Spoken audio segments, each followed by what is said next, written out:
Estamos iniciando la Semana Santa del mundo cristiano, pero paralelo a esto, esta misma semana comenzará la fiesta de Pesach o Pascua para el mundo judío.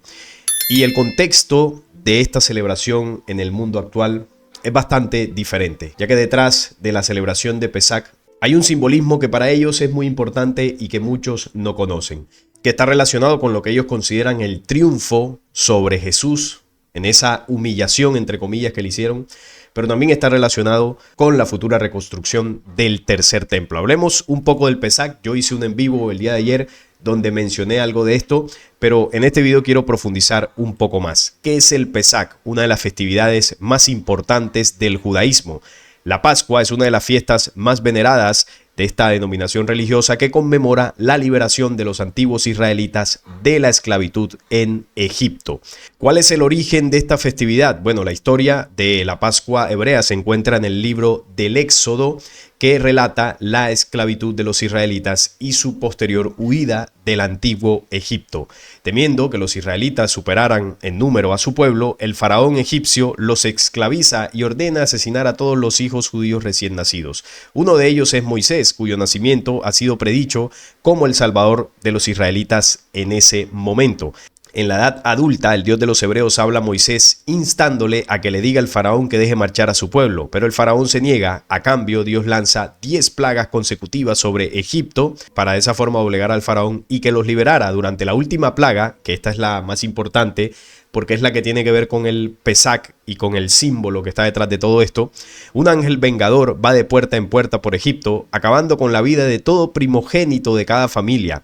Dios tiene otros planes para los israelitas y ordena a Moisés que le diga a su pueblo, ¿no?, que sacrifiquen un cordero y que rocíen con su sangre los lados y la parte superior de los marcos de las puertas para que el ángel vengador pase de largo. Luego deben comer el cordero sacrificado con hierbas amargas y pan sin levadura.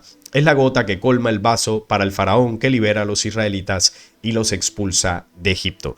Es decir, la festividad de Pesach nace a raíz de una matanza, hay que decirlo por su nombre. Y claro, cuando se analiza el contexto actual del Israel moderno y del mundo en el que estamos viviendo, pues bueno, esto viene precedido, ¿no?, de diversas matanzas en Medio Oriente, ¿no?, que parecerían como el sacrificio para su Dios y de esa forma ir preparando simbólicamente este tipo de festividades.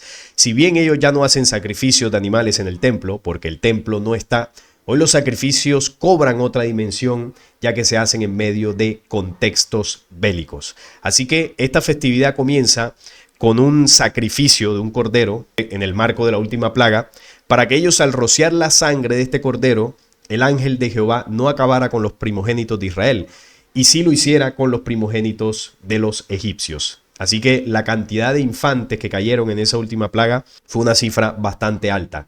Ellos están acostumbrados a sacrificar este tipo de menores. Ya lo vimos en Gaza, donde decenas de miles de estos pequeños desafortunadamente cayeron en estas ofensivas. Estos sacrificios de los seres humanos más pequeños son de los que más apetecen estos Elohim, estos dioses reptiles, y estos seres reptiles fueron los que al final, mostrándose como dioses, eligieron al pueblo de Israel.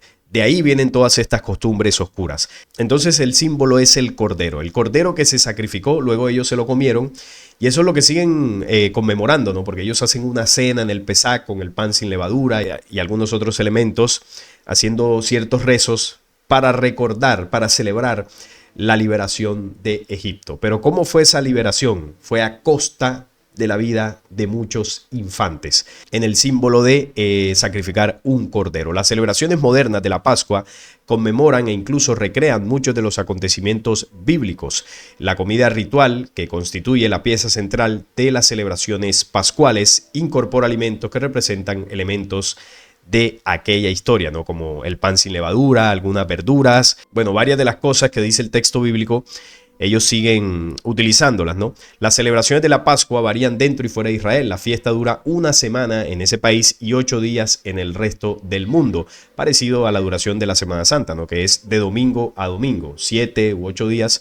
Es básicamente lo mismo, solo que la Pascua hebrea por lo general inicia unos 2 o 3 días después de la Semana Santa. Es decir, coinciden en la misma semana, pero no inician el mismo día. Si no estoy mal, la de este año comienza el miércoles que es 1 de abril.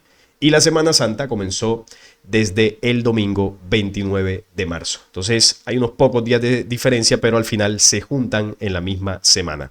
Durante esos días muchos judíos se abstienen de comer pan con levadura. Algunos también se abstienen de trabajar durante los días de la Pascua y asisten a servicios especiales antes y durante esa semana. Bueno, en la Semana Santa también hay cosas parecidas, ¿no? Se consumen alimentos, sobre todo el pescado, ¿no? Por el tema de que Jesús comió pescado en su momento, se evitan comer carnes rojas, es decir, hay ciertas cosas parecidas y es porque al final la Semana Santa católica se basa en la Pascua judía. Tienen similitudes, miren que es en la misma semana y es una festividad hebrea que adoptó el cristianismo, ¿no? Hicieron la mezcla ahí del mensaje de Jesús con la tradición del Antiguo Testamento y dio como resultado la Semana Santa. Esto también se nutre, el origen de la Semana Santa, no solamente de los rituales hebreos, sino de ciertas festividades que se hacían, ¿no?, en la antigua Mesopotamia. Ya yo he hablado de eso aquí en el canal, busquen el video donde hablé sobre el origen de la Semana Santa. Ahora, esto del Pesach tiene un simbolismo porque claro, en el tiempo del faraón se sacrificaron literalmente corderos. Y mientras estuvo el tabernáculo y el templo de Jerusalén, el primer y segundo templo en pie, ellos en cada Pesach llevaban corderos a sacrificar en el templo. Claro, ya no está el templo, no pueden hacer eso. Los hebreos lo que hacen ahora es un rezo, una cena, pero no hay un sacrificio de corderos, al menos de forma visible, de forma pública. Por lo tanto, esto pasó de ser una práctica muy común en el templo a convertirse en un símbolo, entre comillas, espiritual. Ahora, aquí el tema está que cuando el tercer templo se ha reconstruido, este tipo de sacrificios van a volver. Por eso les decía que el contexto en el que se celebra el Pesach del 2026 no es igual. Primero por el marco de conflictos en Medio Oriente y segundo por la aceleración de los planes por parte del sionismo para la reconstrucción de este templo y la venida de su Mesías. Entonces, este Pesach tiene una conmemoración diferente y ellos lo saben. Saben que el templo está cada vez más cerca y este Pesach lo hacen enfocado en que el próximo sacrificio de Pesach pudiera ser en ese tercer templo, ya sea en el año 2027 o en el año 2028. Hacia eso apuntan ellos. Ahora que lo vayan a conseguir en estos años que vienen, pues ya lo veremos. Pero ese es el deseo de ellos. ¿Esto qué simboliza, no? En el sacrificio del cordero. Bueno, el cordero tenía que ser tomado desde el día 10 del primer mes para ser examinado, que no tuviera defecto alguno. Y lo comparan con lo que le pasó a Jesús, ¿no? Yeshua, esto desde una visión cristiana, ¿no? Yeshua o Jesús hizo una entrada triunfal en Jerusalén en ese día, en el Domingo de Ramos, y pasó los 4 días siguientes siendo examinado por los diferentes grupos religiosos sin que hubiese encontrado algo de qué culparlo. Es decir, el cordero, ya en la tradición de Pesach, que debía ser sacrificado en el templo, no debía tener defecto para ofrecerlo a su Dios. Y los cristianos utilizan, ¿no?, esta relación entre el cordero y Jesús para representar ese sacrificio en Jesús, ya que no tenía mancha de pecado, por lo tanto era el cordero perfecto para sacrificar. Posteriormente fue juzgado y condenado, entregando su vida para proveernos la liberación del pecado y la esclavitud de Egipto, que sería el mundo. Entonces los cristianos blanquean un poco este ritual comparándolo con Jesús, pero lo que ellos no saben es que cuando los hebreos sacrifican a Jesús, ellos lo hicieron como un ritual de sacrificio hacia su Dios. Porque en las leyes de la Torá está que todo aquel que ellos consideren falso profeta debe ser muerto bajo las leyes de Moisés. Y esas vidas que ellos sacrificaban al final eran para honrar la ley de su Dios y como un sacrificio para su Dios. Entonces ellos ven a Jesús, lo catalogan culpable dentro de las leyes de ellos y dicen, este es el sacrificio de Pascua, un sacrificio humano que necesitamos en este momento. Y se lo llevan a Poncio Pilatos y es el mismo pueblo de Israel que dice que liberen a Barrabás y sacrifiquen a Jesús. Y el mismo pueblo dice que la sangre de él sea sobre nosotros y sobre nuestros hijos. Eso está en el documento bíblico. Es decir, ellos se colocan sobre sus hombros una sentencia por haber sacrificado al vástago de la creación, al Verbo, al Cristo encarnado en la tierra. Ahí ese pueblo tiene una sentencia por parte de lo que es la verdadera justicia luz. Pero es una sentencia que no se la puso un Dios. Es una sentencia que se pusieron ellos mismos cuando dijeron que la sangre de Jesús sea sobre ellos y sobre sus hijos. Entonces, ahí ellos mismos se pusieron la soga al cuello y están condenados a destrucción, los que fueron cómplices de ese sacrificio. Entonces, el Pesach es el sacrificio del Cordero que representó la liberación para ellos, pero ese sacrificio del Cordero representó el desvivimiento de un número importante de infantes en Egipto, ¿no? Teniendo en cuenta de que toda esta historia sea cierta. Y además el Pesach simboliza el sacrificio que hicieron ellos con Jesús, acabando con el autor de la vida, como les dice Pablo. Pero a su vez representa el sacrificio que ellos hacen contra la humanidad, porque al final el Cordero, más allá de que representó a Jesús, también representa a la humanidad terrestre. Así que vemos, por ejemplo, las guerras de Medio Oriente, cuántas vidas se han perdido. Muchísimas. Y ahora con el conflicto actual va creciendo la lista. Y en medio de este contexto de conflicto, ellos celebran un Pesach que es muy representativo por el tema del templo. Pesach o la Pascua judía está profundamente ligada al templo de Jerusalén, ya que sus sacrificios y celebraciones rituales se realizaban allí. Y la esperanza del tercer templo mantiene viva esta conexión en la tradición judía. Es decir, que el Pesach es una festividad que sí, busca conmemorar la salida de Egipto, pero otra de las cosas que busca recordar al pueblo hebreo es que el tercer templo debe ser levantado. Es el momento donde ellos se unen a rezar para que el tercer templo exista. Así que por eso es un Pesach diferente, por todo el contexto que viene ocurriendo desde hace 2 años aproximadamente. Tradicionalmente, durante el primer y segundo templo se realizaba el sacrificio del Cordero Pascual ahí en el templo de Jerusalén, siguiendo las instrucciones de la Torá. Este sacrificio era central para la festividad y simboliza la redención y la purificación del pueblo de Israel.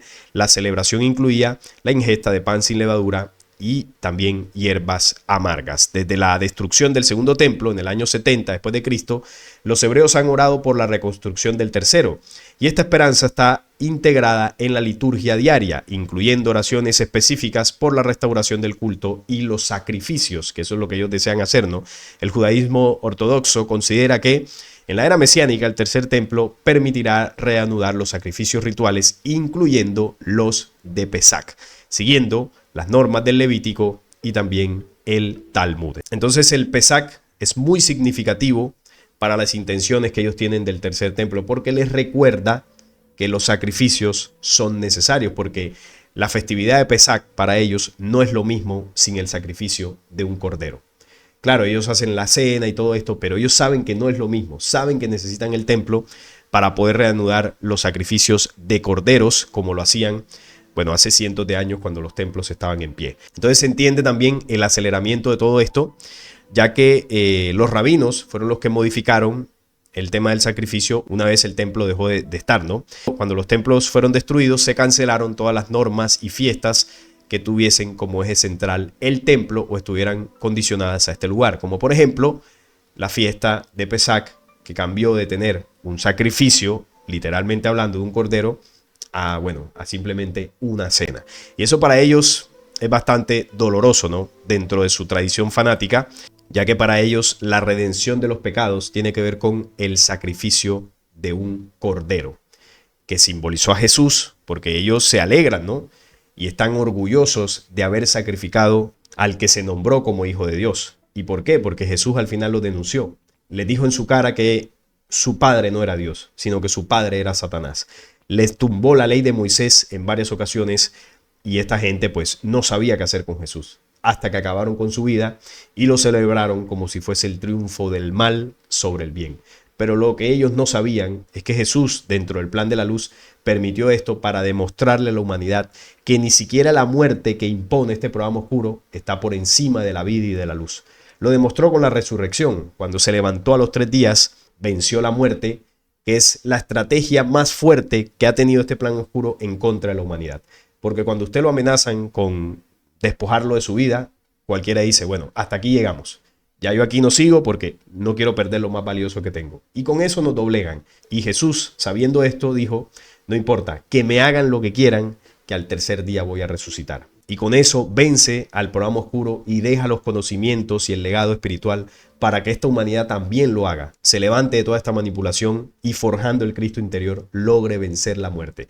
Tanto la muerte física como la muerte espiritual principalmente. Y se reconecte con la vida, se reconecte con esa esencia interior. Y lo que ellos conmemoran en el Pesach es precisamente el sacrificio de la humanidad. Nos recuerdan cada año que supuestamente derrotaron al Cristo, pero realmente no fue así. Así que el simbolismo del Pesach tiene como objetivo recordarle a la humanidad que ellos fueron los que vencieron, destruyendo al Cordero. Pero los seres humanos que entendieron el mensaje de Jesús y lo ponen en práctica son los que van a demostrarles que la vida va a permanecer en este planeta Tierra por encima de los planes de ellos. Además, en este contexto, Israel impidió la misa del Domingo de Ramos en el Santo Sepulcro y disparó una polémica internacional. Creo que primera vez en la historia, o primera vez en muchos siglos, que no se permite hacer esta celebración en el lugar más sagrado para el mundo cristiano, ¿no? Que es la iglesia del Santo Sepulcro, allí en Jerusalén. Esto desató la polémica, tanto así que Israel tuvo que rectificar y permitió a Pete Sabela, que es el sacerdote de Jerusalén, acceder al Santo Sepulcro tras la presión internacional. O sea que finalmente le permitieron entrar, pero claro, es una celebración que no es igual a otros años por el contexto actual del conflicto en Medio Oriente. Ya ustedes saben que han caído partes de misiles ahí en tierra de Jerusalén, cerca de las murallas. Incluso uno impactó ahí, justo cerca al Santo Sepulcro. Y Israel, con la excusa de la seguridad, pues cerró todos estos lugares para que nadie pudiese entrar. Claro, algunos dicen que están cerrando estos lugares no solamente por el conflicto que tienen con Irán, sino que estarían planeando algo ahí dentro de las murallas de Jerusalén, en el Monte del Templo, quizás un ataque de falsa bandera, y al tener la zona despejada, pues podría ser más fácil. Esa es una posibilidad, pero bueno, vamos a ver si terminan abriendo estos lugares después de la Semana Santa o después de que finalice el conflicto con Irán, si es que llega a finalizar pronto. La controversia fue tanta que, bueno, Israel y la Iglesia Católica conversaron y llegaron a acuerdos para celebrar misas en Jerusalén. Israel impidió la misa este domingo, del Domingo de Ramos, que es muy importante para el cristianismo, pero bueno, parece que ya han llegado a acuerdos y se van a permitir algunos eventos en complejos cristianos. Lo que sí está totalmente cerrado es el Monte del Templo. Ese sí no va a abrir de ninguna manera. Y bueno, en medio de Semana Santa y el Pesach, la guerra de Trump y Netanyahu contra Irán lleva 30 días de caos y un futuro incierto. Ya se cumplió un mes este sábado que pasó, del 28 de febrero al 28 de marzo. El primer contingente de refuerzos de Estados Unidos, que incluye 3.500 infantes de marina y marinos de la Armada, ha llegado este sábado a Oriente Próximo. O sea, Donald Trump mandó más militares, lo que uno supone que este conflicto se va a extender. Y bueno, también dicen que están hablando, desde Estados Unidos dicen que hay conversaciones, Irán las niega, otras veces Irán dice que sí, que parece que están medio conversando, y no sabemos en qué va a parar todo esto. ¿Qué es lo más seguro? Ya esta es mi opinión, que esto se va a desescalar con un acuerdo de paz. Porque si esto no se desescala, ya guerra mundial. Porque no le queda más a Estados Unidos e Israel o a Irán, si es que tiene un armamento termonuclear, que lanzarlo. Porque esto, si no, no va a parar de ninguna forma. Y donde Irán comience, con los misiles supersónicos estos que tiene, a lastimar aún más territorio israelí, téngalo por seguro que ellos no van a tener respuesta para evitar esto, y la única que le va a quedar a Israel es lanzar un bombazo nuclear. Entonces, no creo que se llegue a ese nivel, por lo tanto, esto se va a desescalar, y Estados Unidos e Israel lo van a hacer por estrategia. No solamente porque se les haya complicado la guerra con Irán, pensaron que iba a ser presa fácil, y no fue así, sino que lo harán por estrategia porque ellos saben jugar con esto de la paz y la guerra. Se repliegan, reorganizan sus cosas y luego esto pasa a otra etapa. Recordemos que su objetivo no es ensarzarse en una guerra interminable con Irán. Su objetivo es el tercer templo y la llegada de su Mesías. Así que esto que está pasando, ellos lo van a utilizar muy posiblemente a su favor para lograr esos objetivos. Quizás en su cálculo inicial pensaron que Irán se iba a doblegar fácilmente, y yo creo que no se esperaban que Irán iba a resistir. Entonces, bueno, aquí tendrían que recular un poco para algún posible acuerdo, y a partir de ahí veremos qué ocurre. Pero ya va un mes, que era uno de los plazos que Donald Trump decía, que en 4 semanas esto se solucionaría. Así que yo pienso aquí personalmente que a partir de ahora vendrá una pacificación. Me puedo equivocar y capaz y esto se incrementa y vemos algún bombazo termonuclear, ojalá que no, pero yo lo que creo es que a partir de ahora viene una pacificación del conflicto en Medio Oriente. Eso sí, después de la pacificación, el nuevo conflicto que se encienda en el mundo de un nivel importante será el inicio de la Tercera Guerra Mundial. Eso es muy probable. Me puedo equivocar, por supuesto, pero yo siento que el mundo ya no aguanta un conflicto más. Donde un nuevo conflicto se encienda, y sobre todo allá en Medio Oriente, apague y vámonos. Así que esta es la situación, queridos amigos, todo el simbolismo que representa el Pesach que está por iniciar esta semana, junto también a la Semana Santa, bueno, son días cruciales para determinar el futuro de Medio Oriente. Por supuesto, aquí lo estaremos informando porque las intenciones de Israel con esta conmemoración de Pesach es mirando hacia el tercer templo. Así que no es más por esta ocasión, estaré leyendo sus comentarios. Por esta ocasión no es más, les agradezco sus likes, la suscripción al canal y compartirlo para que llegue a más personas. Hasta la próxima.